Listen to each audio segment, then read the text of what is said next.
Então, gente, a gente está aqui hoje para ministrar esse mini curso da revista Avante, né, sobre como escrever um artigo científico no direito ou também sobre como não escrever um artigo científico no direito, porque aqui a gente vai dar várias dicas do que não fazer ao escrever um artigo científico, né, na área do direito. Esse mini curso ele não é novo, na verdade a Avante já vem ministrando ele pelo menos desde 2017. E ele é sempre adaptado, então a gente adaptou bastante o mini curso para caber aqui nesse espaço e nos objetivos do NUP, né? Eu vou começar com uma parte bem introdutória mesmo, falando sobre o artigo científico e a parte de planejar o artigo, planejar a sua pesquisa através de um projeto de pesquisa, né? Então, o primeiro ponto, o que é um artigo científico? Segundo a definição da Associação Brasileira de Normas Técnicas, a BNT, né, sobre a qual a gente vai falar bastante aqui, o artigo científico é uma publicação com autoria declarada que apresenta e discute ideias, métodos, técnicas, processos e resultados nas diversas áreas do conhecimento. Então, vocês podem ver que a publicação, a questão da publicação está na própria definição do que é um artigo científico. Ele tem essa finalidade, o que significa que se você escrever um artigo científico na sua casa, no seu computador, e nunca publicá-lo, na verdade não vai ser considerado um artigo científico, porque a publicação é um pressuposto do artigo científico. Ele é todo feito, então, visando a divulgação científica daquilo que você está escrevendo. E aí ele é essa publicação que deve mostrar os resultados de uma pesquisa, né? Essa é a finalidade do artigo.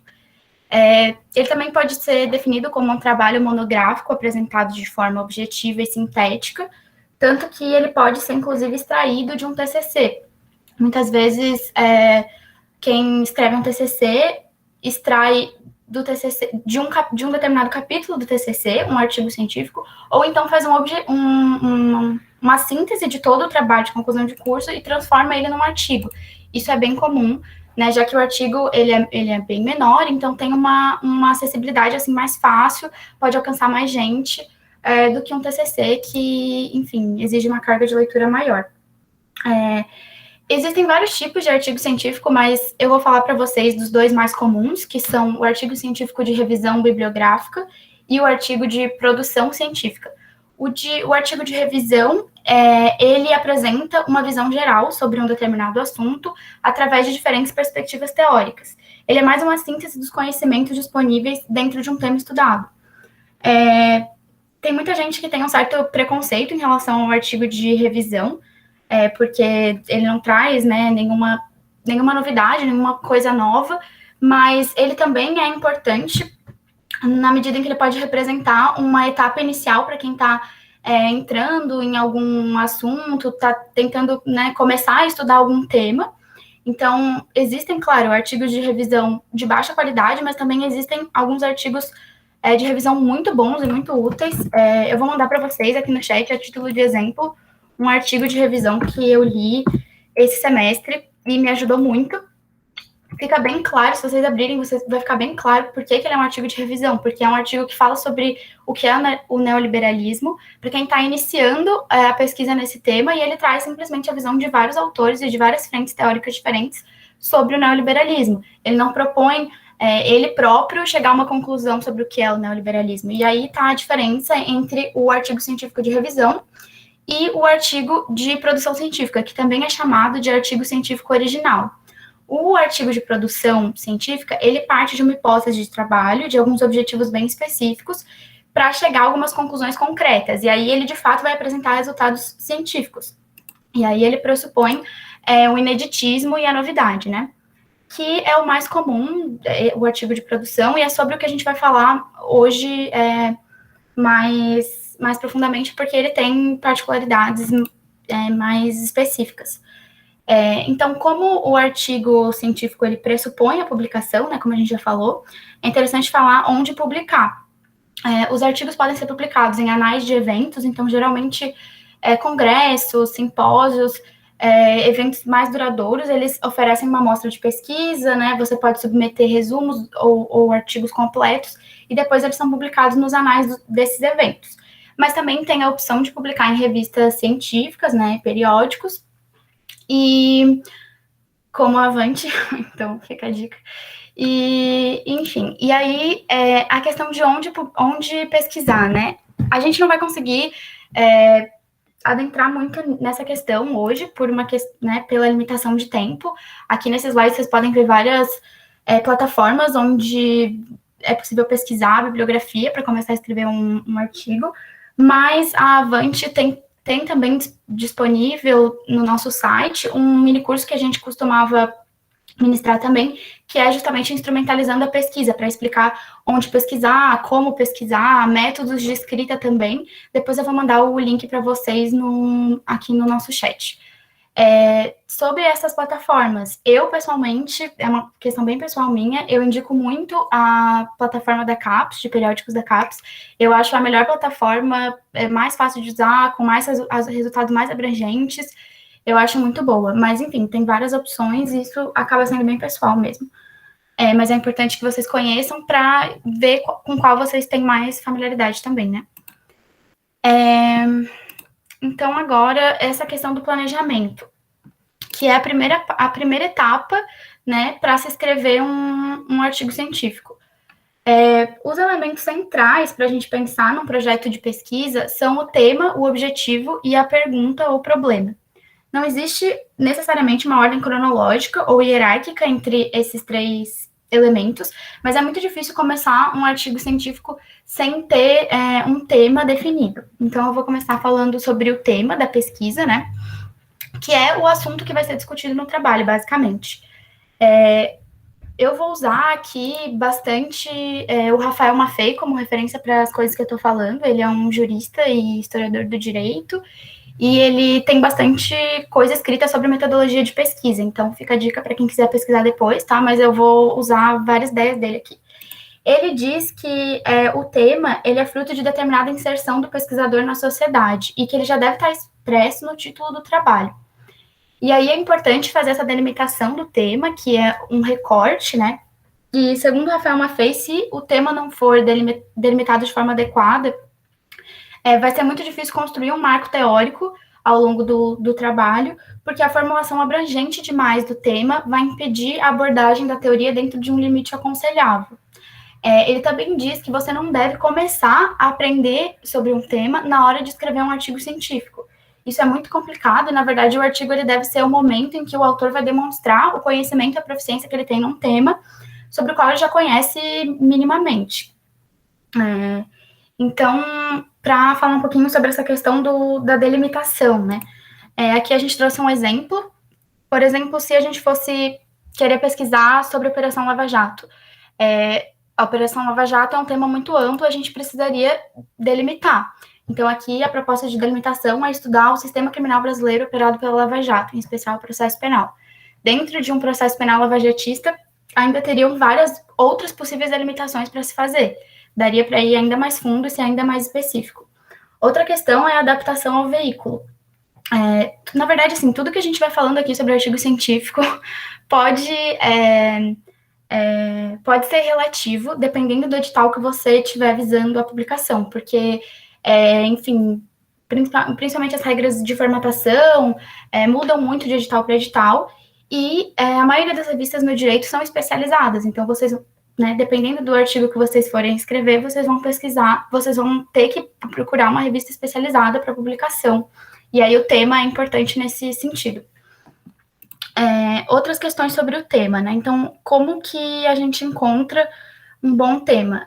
Você tem que escolher o tema com base no seu gosto, interesse por uma área, se você sente entusiasmo por essa área, né? Buscar um tema de interesse e preferivelmente escolher um tema específico e não muito extenso, como eu já falei, né? Para pensar num tema, é bom levantar algumas dúvidas sobre uma área em específico, ou buscar temas que gerem dúvidas dentro dessa grande área, né? Então, aqui, por exemplo, dentro do processo penal e do contexto da Lava Jato, buscar questões que são controversas ou que gerem dúvidas. Buscar um tema que seja relevante e um tema que seja de fácil acesso também. Você precisa conseguir acessar trabalhos, bibliografia na internet, uma biblioteca, onde for, para conseguir escrever sobre aquele tema.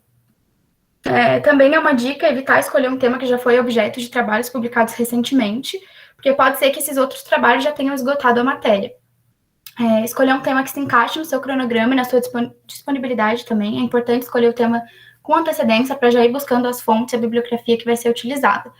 O Rafael Maffei, ele também dá algumas dicas de como reduzir um tema jurídico que esteja muito abrangente, né? Você pode reduzir ele por assunto. Então, como é o exemplo aqui que a gente trouxe, né, da Operação Lava Jato, mas também é possível reduzir por autor. Então, por exemplo, o exemplo que ele dá é se você for escrever sobre o conceito de banalidade do mal da Hannah Arendt, você vai estar focando especificamente em um autor. No direito também é bem comum reduzir o tema por circunscrição espacial, então isso acontece muito em trabalhos que vão falar sobre processos de uma determinada comarca ou de um determinado tribunal, e aí a gente tem essa redução espacial. Também dá para reduzir por circunscrição temporal, que é mais comum em pesquisa de história do direito, mas também é possível em outras áreas, né? Por exemplo, eu vou falar sobre tal fenômeno jurídico só ao longo da segunda metade do século passado, né? Também é possível reduzir o tema por referência a alguma lei específica, por algum aspecto específico do direito positivado, né? E aí ele traz esses critérios que eu coloquei ali embaixo, que é a especificidade, fontes acessíveis, execuibilidade no prazo disponível e atendimento às exigências institucionais. Esse último critério teria a ver com essa questão de adaptar ao veículo onde vai ser publicado. Depois a gente chega no problema da pesquisa, que é a problematização do tema escolhido. Justamente porque o que difere um tema de um mero assunto é a possibilidade de extrair uma pergunta, um problema, uma dúvida, né, desse tema. Sendo que o problema é o fulcro central do trabalho, né? Todo o trabalho vai girar em torno dessa pergunta, né? Que é o problema, que é sempre feito em forma de pergunta, sempre através de uma indagação principal, que seja clara e objetiva, né? Que vai ter relação com a hipótese, que a gente vai ver mais adiante, e que pressupõe um ineditismo e uma viabilidade, como está aqui. Sobre essa questão do ineditismo, né? É um pouco polêmico, porque tecnicamente, formalmente, o ineditismo é um requisito apenas de tese de doutorado, então nem tese de mestrado, nem TCC, nem artigos científicos de graduandos, enfim, tem essa exigência formal de ineditismo. Mas, assim, é sempre bom buscar algo original, justamente pelo que a gente já falou antes, né? Porque a finalidade do artigo é que ele seja publicado, é que ele seja divulgado, e quando já tem uma coisa muito parecida ou igual, né, disponível ao que você está querendo escrever, perde um pouco o sentido a sua publicação, né? E aí, como que a gente vê se um tema é original e bom para ser escolhido, né? Você tem que pesquisar e ver se as contribuições sobre esse tema são escassas ou inexpressivas nesses repositórios, nessas plataformas que a gente já falou aqui. Se você for escolher um tema clássico, ou seja, um tema que já foi muito abordado, é interessante observar se existem novas fontes documentais sobre as quais você pode escrever, ou se os estudos anteriores sobre esse assunto já tiverem envelhecido e você possa escrever alguma coisa mais moderna sobre aquilo. Ou se você considerar mesmo que os resultados alcançados por outras pesquisas não tenham sido considerados satisfatórios, né? E aí você vai inovar e trazer novos resultados. E aí a gente trouxe aqui também um exemplo de problema, a partir daquele exemplo do último slide, né? Então, para estudar o processo penal lavajatista, uma possível pergunta seria: existem inovações e particularidades da Operação Lava Jato para o processo penal brasileiro? E trata-se de esse problema, né? É um problema considerado descritivo, porque a gente vê que o artigo com isso visa oferecer um retrato compreensível desses fenômenos complexos, né? Visam dar um panorama geral da situação. Mas existem também problemas prescritivos, que vão, além de oferecer esse retrato da situação, eles vão também oferecer uma resposta para esse problema. Aqui a gente vê que é só uma questão descritiva mesmo, não tem nenhuma resposta sendo proposta pelo problema, que vai guiar o resto do trabalho. Para desenvolver essa pergunta de pesquisa, é importante questionar premissas, ideias desse tema, né, que já tenha sido escolhido. Então, no movimento mesmo de buscar algo mais específico e se perguntar se há dúvidas sobre esse tema, se existem premissas que são dadas como verdades absolutas e com as quais você se sente insatisfeito. E a pergunta de pesquisa vai ser sempre formulada em forma de o que, como, quem, onde, quantos, por quê. Então, tem que ser uma pergunta clara, e isso tem que ficar bem claro também para o leitor, já no resumo, como a gente vai ver adiante. E aí, a gente diz que o problema de pesquisa tem que ter a ver com a hipótese, porque a hipótese é justamente uma conclusão prévia para a sua pergunta de pesquisa. A hipótese é qual você acha que é a sua resposta para a pergunta apontada, né? Isso que é a hipótese. A hipótese, ela pressupõe uma verificação, então, justamente, o seu trabalho vai ser verificar se essa hipótese está correta ou não. E a gente diz isso porque a gente começa o trabalho, nesse momento do projeto, já com uma hipótese em mente. E ela é uma conclusão prévia. Se ao longo do trabalho, ao longo das suas pesquisas, você constatar que a sua hipótese inicial estava errada, tudo bem, ela pode ser mudada, sabe? Essa parte do planejamento, esse projeto, tudo nele pode ser mudado ao longo do projeto de pesquisa, mas é importante, ao longo do processo da pesquisa, né? Mas é importante que ele esteja pronto antes de você começar a pesquisa. E aí a gente trouxe 2 exemplos aqui, né? Então, a partir do exemplo da Operação Lava Jato, a gente pode chegar a 2 conclusões ao longo do processo de pesquisa, né? A gente pode perceber que sim, a forma pela qual a operação vem sendo manuseada sinaliza a existência de um processo penal próprio, com peculiaridades e inovações, ou, na verdade, não existem particularidades no contexto da Lava Jato que destacam inovações ou particularidades ao processo penal brasileiro. Então, a hipótese pode ser negativa ou positiva. A gente tem também a justificativa e os objetivos, tá? A justificativa, ela é a razão pela qual você está estudando aquilo, então, por que eu estou escrevendo sobre isso, e ela é uma justificativa científica, não pessoal, né? Então, a resposta para essa pergunta não pode ser, porque eu acho muito interessante, porque eu gosto muito, não, precisa ter uma razão mais científica, e geralmente a justificativa tem a ver com a relevância do tema. Então, o que é a relevância, né? Como que eu vejo se um tema ou se um assunto é relevante a ponto de eu escrever um artigo sobre isso. Você tem que observar o quanto esse tema está sendo discutido nos debates jurídicos atuais, se ele está em pauta, e se a sua pesquisa vai ser útil não só para a sua curiosidade, mas também dos outros pesquisadores, já que a finalidade é sempre a publicação e a divulgação científica. E se existe controvérsia na doutrina ou na jurisprudência. Esse é um indicativo bem bom de que o tema é, sim, relevante. E aí você tem a justificativa para a sua pesquisa.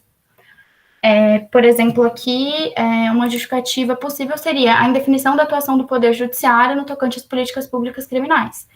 Então, quando tem indefinição, quando tem controvérsia, pressupõe-se que o tema é relevante, e aí você tem a justificativa da sua pesquisa. O objetivo da pesquisa, né, geralmente é bem comum nos projetos de pesquisa ter um objetivo principal e outros objetivos específicos, né? E aí você vai ter essas subdivisões dentro do projeto. Mas o objetivo, ele também tem a ver com a questão de levantar verdades absolutas sobre o tema, né? E ver se é possível questioná-las. Então, é esse movimento ainda de questionamento. Então, o objetivo aqui de fazer o objetivo principal, né? É o que a gente colocou aqui no exemplo também, avaliar a possibilidade de poder judiciário imiscuir-se nas políticas públicas criminais a pretexto de garantir a dignidade da pessoa humana. Mas dependendo até de outros assuntos que forem ser abordados no artigo científico, vão se desdobrar outros objetivos e aí a gente tem as subdivisões. Então, como eu falei, nada disso é estático ou imutável, né? O tema, a pergunta e o objetivo, geralmente, eles andam bem juntos e eles vão se influenciar muito. Então, se um deles for mudando ao longo do seu processo de pesquisa e escrita, é provável que os outros mudem também. E aí a gente tem também a questão da metodologia, né? Que é o caminho pelo qual você realizou para construir o projeto de pesquisa e o que você pretende realizar também para desenvolver a pesquisa em si, né? A metodologia, né? Porque qualquer pesquisa pressupõe o desenvolvimento de instrumentos que são os chamados métodos. Então, a metodologia é a explicação e a descrição dos métodos utilizados. E os métodos, eles têm algumas classificações que eu coloquei aqui no slide também. Os métodos mais comuns, mais utilizados, são o indutivo e o dedutivo, né? O indutivo é aquele que parte de algo específico para o geral. Então, é você extrair conhecimento a partir de evidências concretas que podem ser generalizadas. O dedutivo, ao contrário, ele parte do geral para o específico. Então, você vai extrair conhecimento a partir de premissas gerais que sejam aplicadas a hipóteses concretas. Mas a gente tem também o método dialético e o dialógico. O dialético, ele é a extração do conhecimento a partir da análise de opostos e a interposição de elementos diferentes. Então, é bem esse movimento de analisar coisas opostas, né? E o dialógico, ele tem a ver com a interdisciplinaridade, porque é você construir um conhecimento compartilhado através do diálogo interdisciplinar. A escolha do método vai depender muito do seu objetivo de pesquisa, da sua pergunta e da viabilidade de desenvolvimento, né? Os métodos mais comuns são a revisão bibliográfica e análise documental de jurisprudência. Tem também a opção de fazer entrevistas, mas não é muito comum em artigo científico, porque as entrevistas, elas exigem um espaço maior, tomam mais tempo e também exigem um espaço maior no texto mesmo final. Então, elas são mais comuns em TCC ou em teses de doutorado e mestrado. Para fazer o levantamento do método que vai ser utilizado, geralmente os passos são fazer primeiro um levantamento bibliográfico, né? Então, quais são os textos, quais são os documentos que vão me ajudar a construir essa pesquisa. Depois tem a parte do fichamento, que o Rafael Maffei vai dizer que é uma das partes mais negligenciadas, assim, no processo de pesquisa, mas ela é muito importante para que você consiga chegar à escrita, né? Depois tem a etapa de fazer uma avaliação crítica do material selecionado e depois montar mesmo o projeto e a pesquisa. E aí eu trouxe ali também essas classes de métodos, né? Então, a análise documental aí, ela abarca os documentos oficiais, pessoais, sentenças, cartas, e-mails, jornais, mídias em geral, né? A gente, mesmo para uma pesquisa jurídica, muitas vezes as mídias, os jornais, reportagens, né, artigos que sejam publicados em revistas de circulação mesmo, né, não revistas científicas, eles também podem ter seu valor, dependendo da pesquisa a ser realizada. Então, tem as entrevistas, tem o estudo de caso, né, que é a observação e análise micro de um caso ou de alguns casos que sejam considerados paradigmáticos, assim, para o tema desenvolvido, né? E tem as observações pessoais do pesquisador também. E aí, por último, eu vou falar sobre o marco teórico e a teoria de base, que é um ponto muito importante também do projeto de pesquisa e da pesquisa a ser desenvolvida, né? O marco teórico, ele tem a função de nortear a sua pesquisa, porque através dele você vai apresentar um embasamento da literatura que já foi publicada sobre aquele tema que você está escrevendo, e você vai demonstrar que você tem conhecimento suficiente em relação a pesquisas relacionadas com a sua e a tradições teóricas que apoiam e cercam o seu estudo. Então, ele vai ser essa base de análise do fenômeno escolhido como tema e objeto de pesquisa, né? Vai sustentar, teoricamente, o seu estudo. Então, através do marco da teoria de base escolhida, você vai demonstrar a articulação entre as categorias teóricas existentes sobre aquele assunto, né? A gente diz que não é um autor, é uma teoria. Então, por exemplo, se a gente vai falando de um autor que se considere marxista e que pesquise através desse marco teórico, ele vai estar apoiado no marxismo, não no Marx em si. Então, tem que fazer essa diferenciação. E o marco teórico, ele é uma lente de análise do problema. Isso fica muito claro se a gente pensar que se eu for fazer um trabalho sobre a reforma trabalhista, por exemplo, usando a lente de análise do marxismo, né, usando o marxismo como teoria de base, eu vou ter um resultado completamente diferente de uma pessoa que vai analisar a reforma trabalhista não através do viés marxista.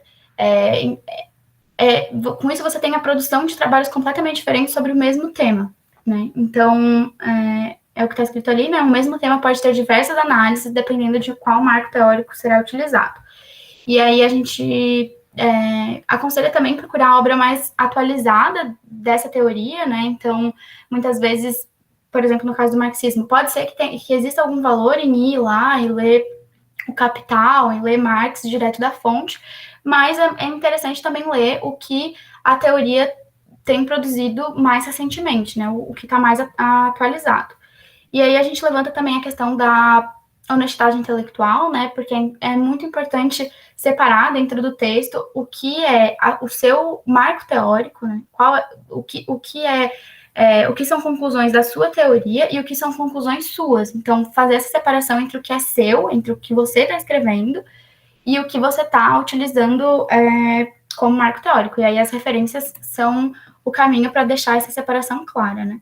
Então, só para fazer um apanhado geral, no final de tudo isso, o seu projeto tem que ter o tema e o objetivo, que dizem o que você quer estudar, né?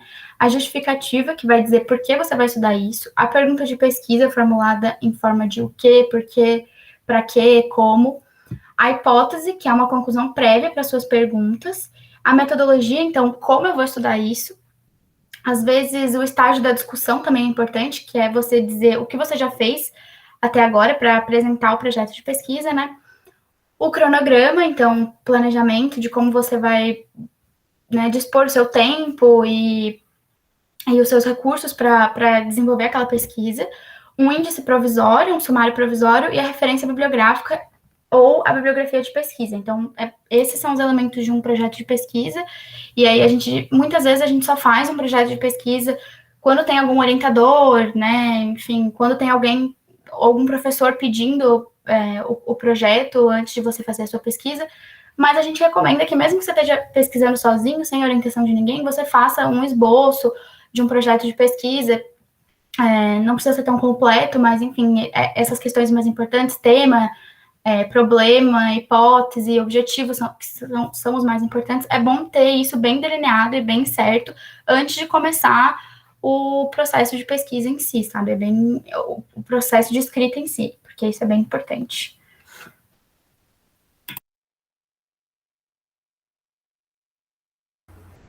Boa noite novamente, pessoal.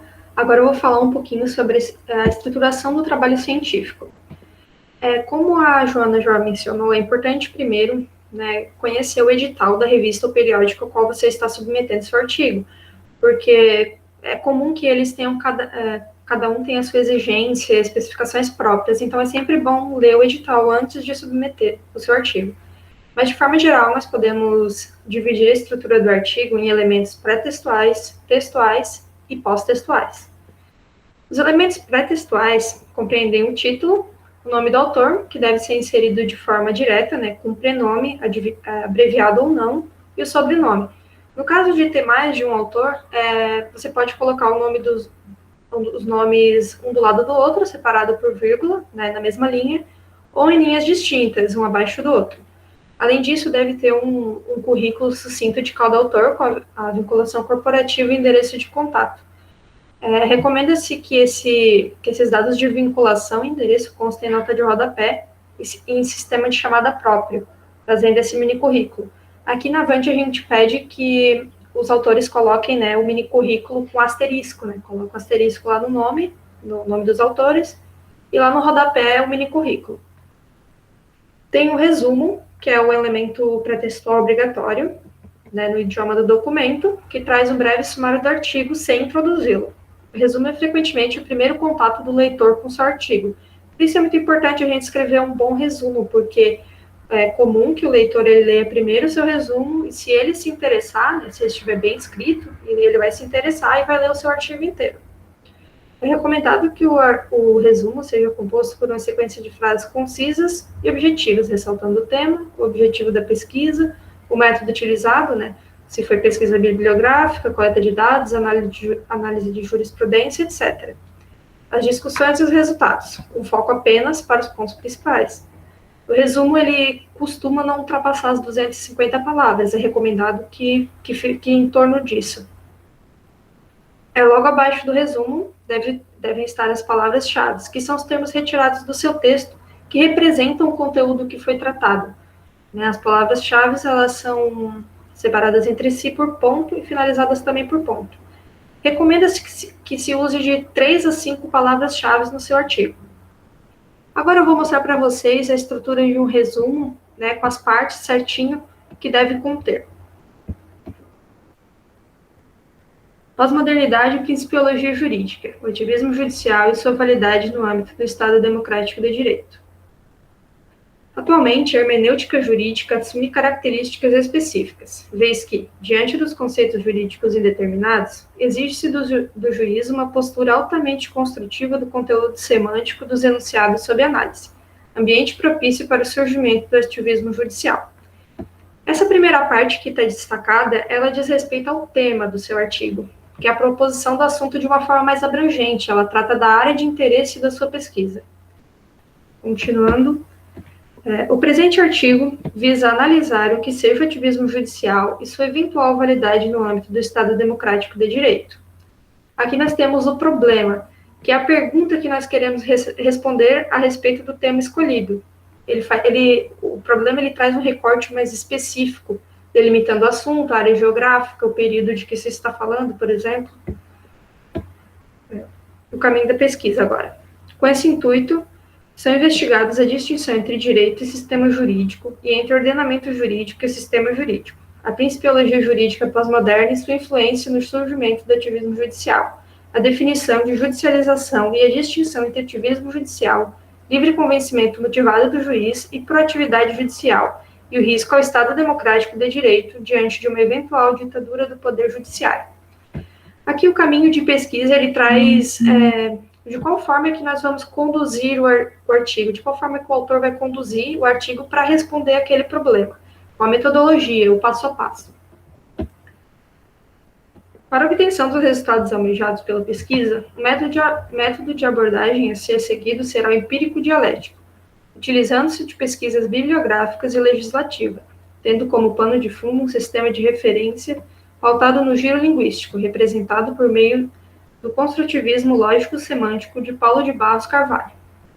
Aqui o autor ele traz o referencial teórico que vai ser utilizado, que são as leituras, os fundamentos teóricos que embasam a sua pesquisa, a verificação do problema através de outros estudos e pesquisas já realizadas.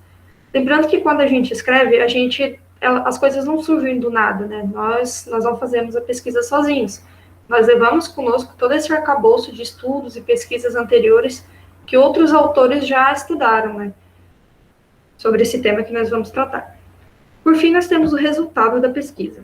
Em conclusão, aponta-se que o ativismo judicial não tem validade no âmbito do Estado Democrático de Direito, tendo-se por base o referencial teórico adotado.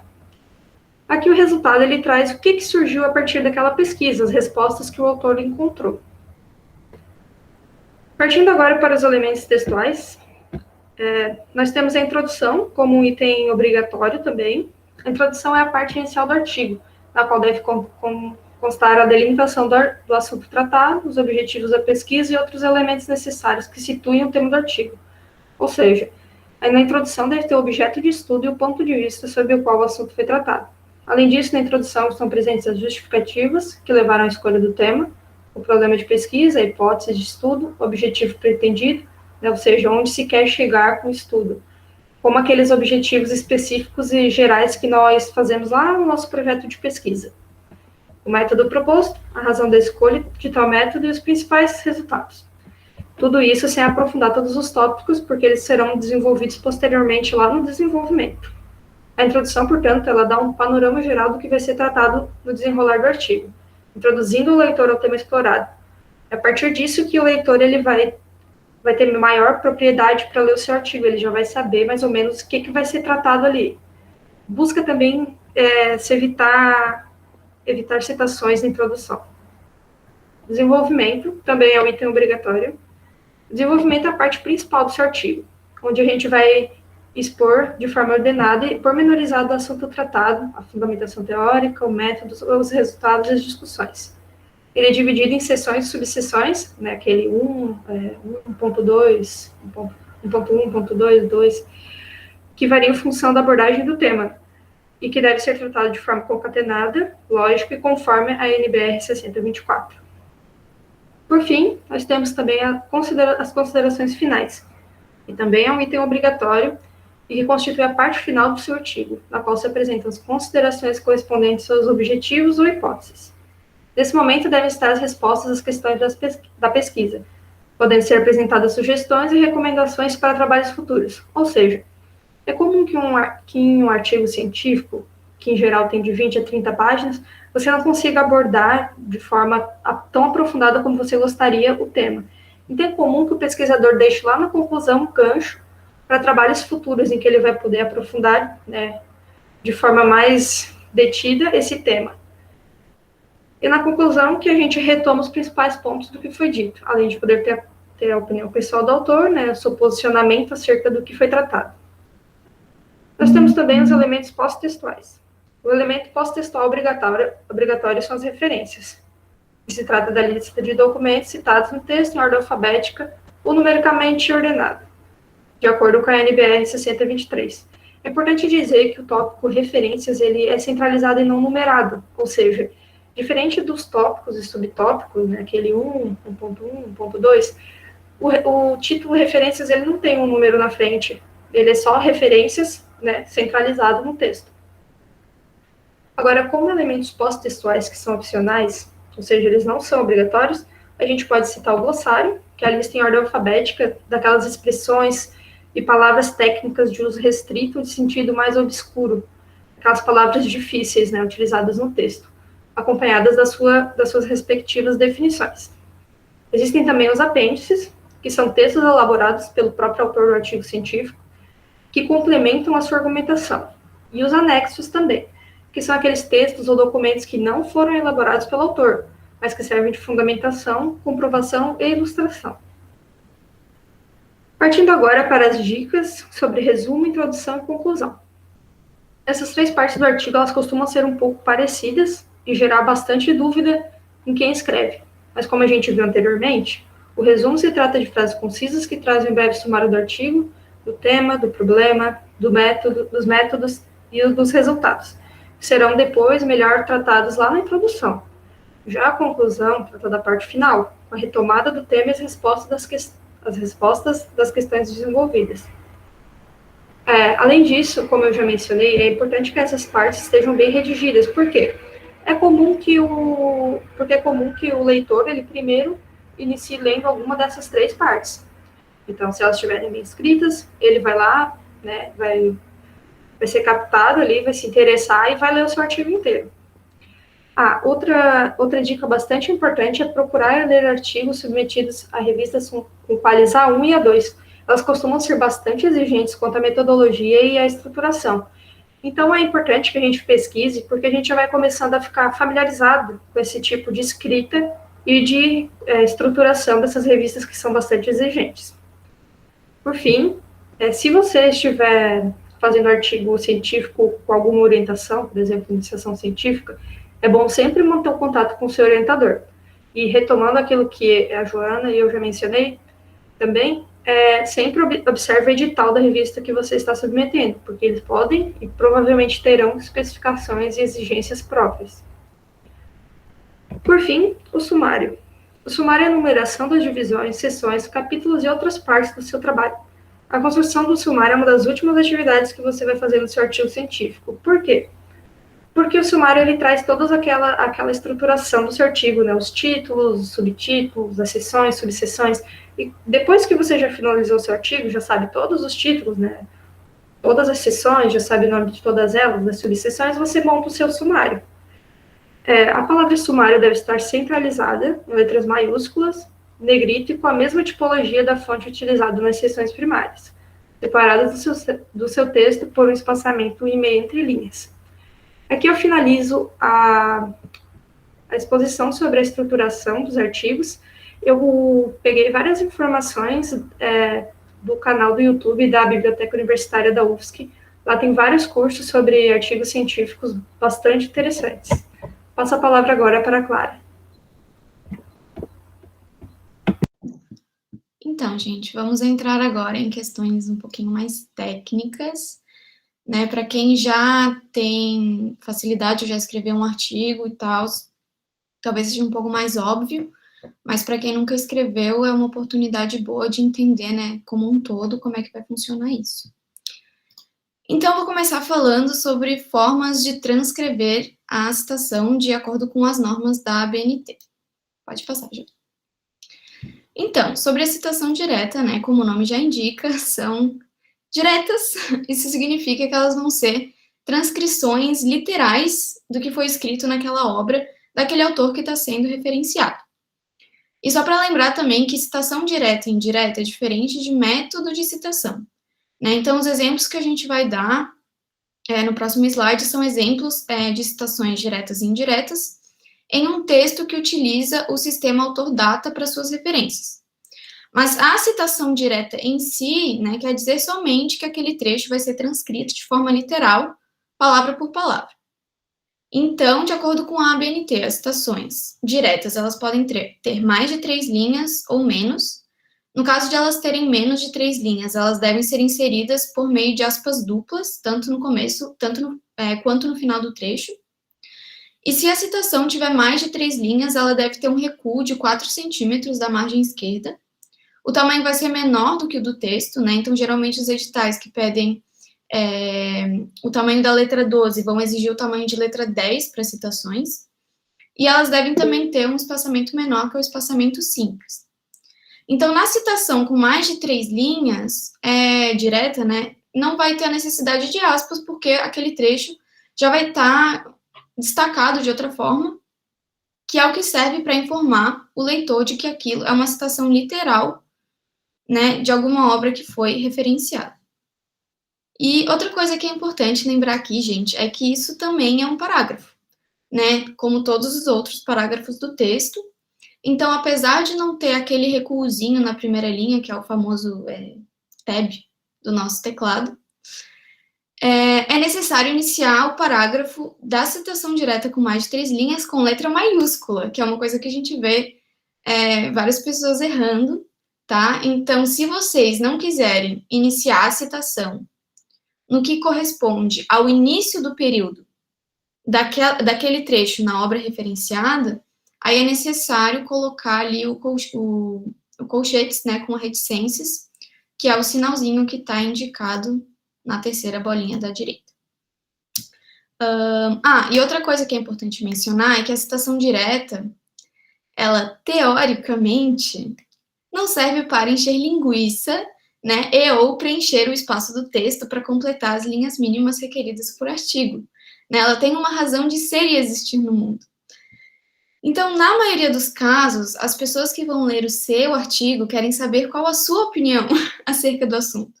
Né, se você formulou um problema, uma hipótese, e chegou a uma conclusão sobre aquilo, é nisso que as pessoas estão interessadas quando elas leem, né, o seu resumo, ou o seu título, e decidem ler o seu artigo. Né, então, exceto em casos de artigos que revisam teorias específicas ou de autores específicos, ou em casos em que se quer transcrever uma definição, né, de algum autor, ou em que realmente não tem como desenvolver aquele trecho de alguma forma que não deturpe o significado original, é necessário ter uma justificativa para fazer uma citação direta, né, daquela parte, daquele texto. Então, se lembrem de contextualizar, comentar, explicar, né, a razão de ser daquela citação direta no seu artigo, principalmente se ela tiver mais de 3 linhas. E por isso também não é recomendado iniciar nem finalizar tópicos com citações diretas. Pode passar. Aqui a gente tem 2 exemplos, né? O primeiro tem menos de 3 linhas, e o segundo tem mais. Lembrando que indicação de página na citação direta ela é obrigatória. Pode passar. E agora a gente vai falar sobre citação indireta, que é basicamente o que não é citação direta, então a gente vai escrever aquele trecho com as nossas próprias palavras. E, nesse caso, não vai ser necessário o uso das aspas, também não é obrigatório indicar a página, porém, em alguns casos é interessante referenciar o número da página também, né? É opcional na citação direta, mas se for uma referência de um trecho específico, né, da obra, mesmo que você tenha reescrito aquele trecho com as suas próprias palavras, é interessante referenciar justamente para facilitar depois que o seu leitor acesse aquela informação na obra original. E uma dica que a gente dá aqui é já ir organizando, né, as referências, ao menos o nome do autor, a página, quando for necessário, ao longo da escrita do artigo, porque às vezes a gente deixa tudo para o final e realmente fica muita coisa, assim, para fazer, e a gente se confunde, não sabe mais de onde é que tirou aquilo. Então, é uma dica, né? Mas, claro, vai de cada um tem o seu jeito de se organizar. E é isso. Pode passar.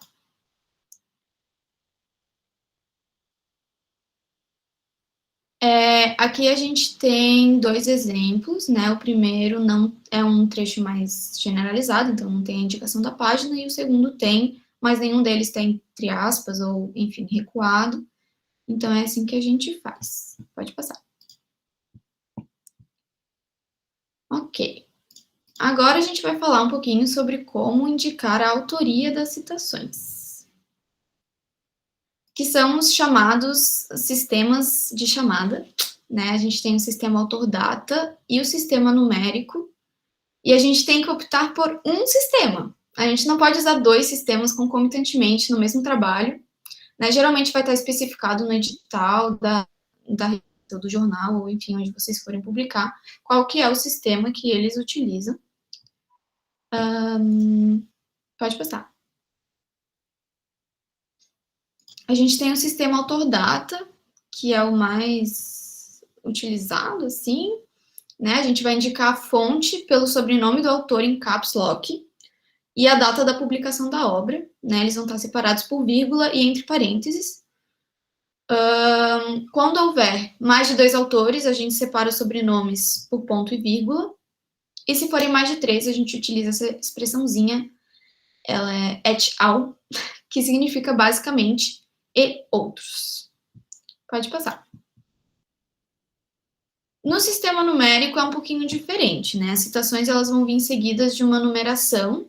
Essa numeração ela vai ser consecutiva, né? Então, geralmente colocada em expoente, que é aquele númerozinho pequenininho que vai em cima do final da palavra, ou entre parênteses. E essa numeração ela vai ser repetida no rodapé. Então, o rodapé ele já contém aquela referência completa da obra. E por isso mesmo, né, caso o autor opte por utilizar o sistema numérico, o rodapé ele vai ser usado só para as referências. Ele não vai ser usado para colocar uma nota explicativa, né, ou qualquer outra coisa do tipo. Pode passar.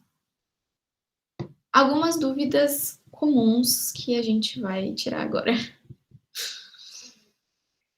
Supressões, né? Então, se a gente quer transcrever um trecho, mas a gente não quer transcrever um dos períodos dentro daquele trecho, por exemplo, ou se a gente não quer começar no início daquele trecho, a gente utiliza reticências com colchetes, né? Então, pode ser no início, no meio ou no final da citação, dependendo de onde você suprimiu aquele período. Para destacar, né? Então, negrito, itálico, etc., a gente indica isso, né? Sem grifo, no original, grifo meu, grifo nosso. A gente também pode incluir explicações ou observações entre colchetes quando for necessário. Se tiver incorreções ou incoerências no texto original, a gente indica pela expressão sic, né? Significa assim mesmo, né? Tipo, tava assim no texto original, não fui eu que botei esse negócio errado aqui. Então, a responsabilidade é do autor que escreveu o texto. E daí, grifos no original é quando o texto original já está grifado. E a gente quer manter aquele destaque. Então, a gente também indica isso. A gente coloca grifos no original ou grifos do autor, que significam que não foi a gente que fez aquilo. Pode passar.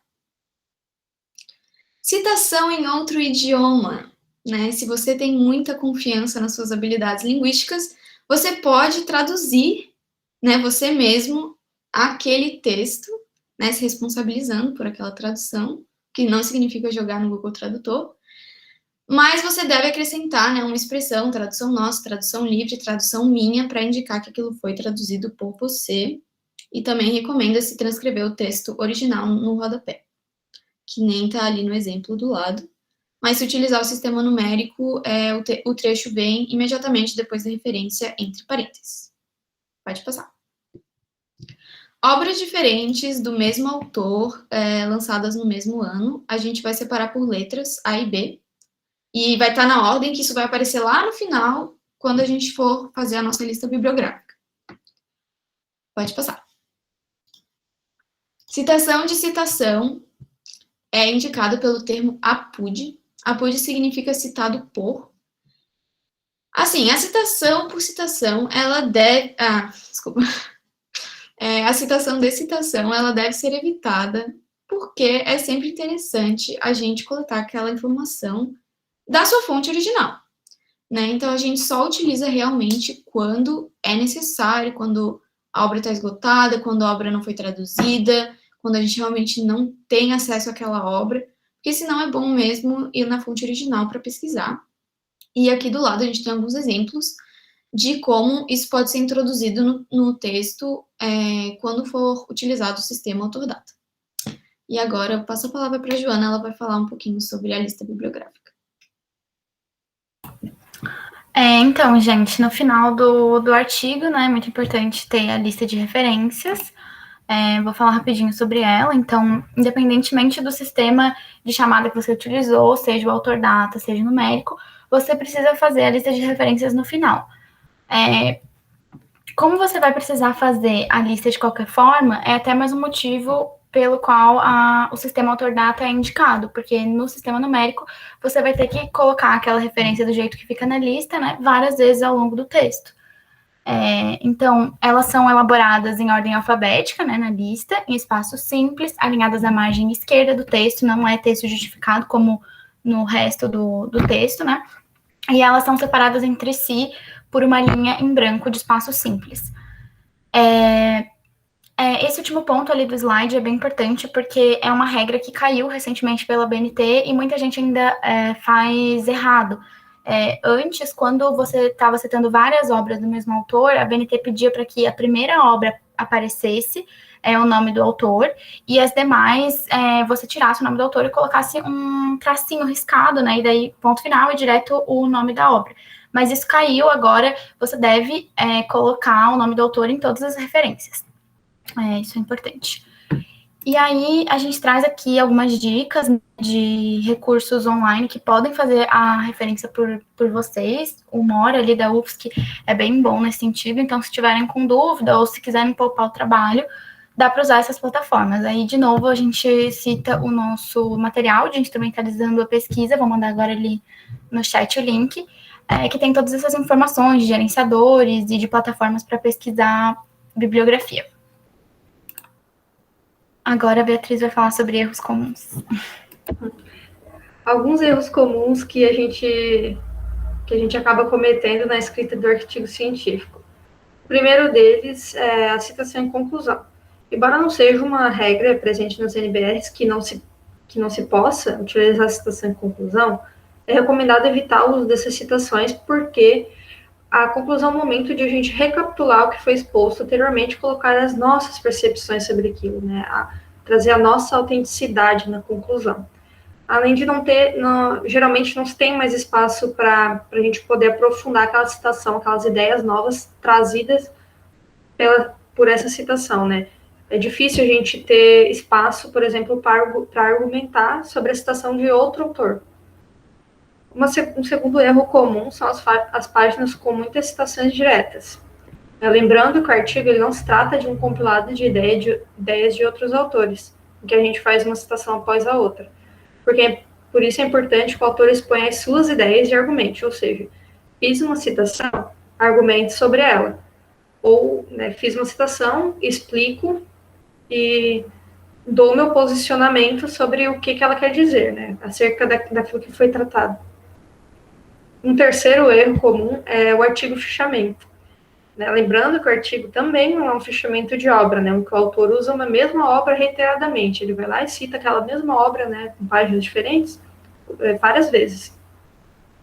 No artigo científico, nós vamos colocar as nossas ideias próprias que surgiram, né, no decorrer do nosso estudo. Né? Não é simplesmente fichar uma obra de um autor, né, para trazer as nossas contribuições.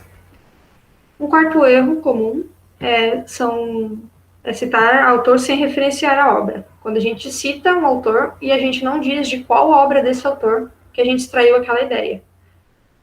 E, por fim, tem o sistema de referência autor-data em citação indireta. Nesse caso de citação indireta ou livre, não é obrigatório, não é necessário indicar o número da página, somente o autor e o ano da obra. E é isso sobre os erros comuns. Passo a palavra para a Clara. Então, gente, esse é o último tópico do nosso minicurso, então ele já está acabando. A gente vai dar umas dicas de redação, que é bem interessante, prestem atenção. Eu dei quase 2 anos de monitoria de redação para vestibular no cursinho do Einstein, que é um cursinho aqui de Floripa, gerido por estudantes, bem legal, já fazendo propaganda. Mas, enfim, o que vale lembrar aqui é que um artigo bom, ele é geralmente um artigo bem escrito, né? Isso vai muito além de ter apenas uma boa tese, ou boas referências, ou até mesmo de o artigo em si estar gramaticalmente correto, né? Então, um texto bem escrito, ele tem algumas características, assim, ele tem uma fluidez, né, que a gente diz, ele tem conexão, né, entre as suas partes, tanto entre os tópicos, quanto entre os parágrafos, quanto entre os períodos, né, então ele tem uma sucessão lógica que permite que a gente compreenda aquilo que a outra pessoa está querendo, né, aquilo que a gente está querendo dizer. E lembrando que as pessoas que estão lendo o seu artigo, os leitores, eles não estão dentro da sua mente, né, eles não sabem o que você quer dizer com aquilo. Então, aquilo tem que estar explícito, aquilo tem que estar escrito, né, dentro do seu texto, as suas ideias, o que você quer dizer com aquilo. Então, acho que a primeira dica que eu tenho para dar, que não está no slide, mas que é extremamente válida, é leiam, que é um clichêzinho, mas o melhor jeito de se tornar um bom escritor é lendo e escrevendo também, né, treinando a escrita em si, isso é super importante. Mas, enfim, tratando de termos mais técnicos. A gente nunca vai escrever um artigo em primeira pessoa, né? Penso que, acho que, na minha opinião, jamais, né? Então, um artigo inteiro na terceira pessoa.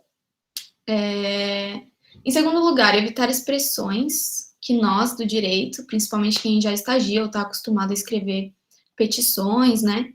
A gente costuma usar esses termos meio exagerados, o prestigiado, ilustre, autor, etc., No caso de um artigo científico, né, não tem necessidade disso, pode falar só o autor, tananã, não precisa falar que ele é prestigiado ou ilustre. Também, uso desnecessário de advérbios e adjetivos, principalmente os totalizantes, né, então sempre, nunca, naquele caso ali o autor é completamente contra. Isso pode até induzir a erro, né, e mudar um pouco o tom do nosso artigo, que não é uma coisa muito legal.